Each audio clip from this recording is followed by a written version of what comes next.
Hello mga mi, so for today's video napagastos naman nga po tayo. At dahil gusto nga natin ng TV rack, ayun, nabudol na naman tayo ng Exin Home. Nako, shoutout sa inyo Exin Home Bikini Min. So dito kasi ako bumibili ng mga rack, cabinet, ng mga aesthetic kasi super affordable at sobrang easy to assemble mga mi talaga. Sobra bongga.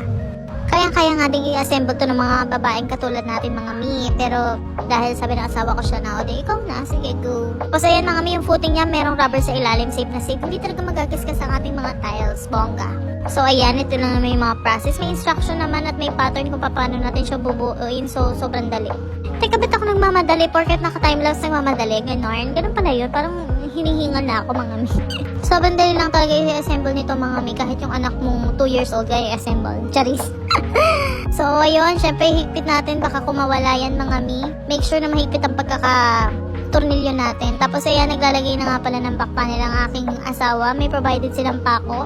Yung portion na yun, dalawang side may cabinet kasi yan, oh. Ayan yung itsura niya mga mi, diba? Ang ganda, diba? Sulit na sulit ang budol. Nako, shoutout sa inyo, Exin Home. Ilalagay ko na nga pala yung link dyan sa baba. I-click nyo na if you want it.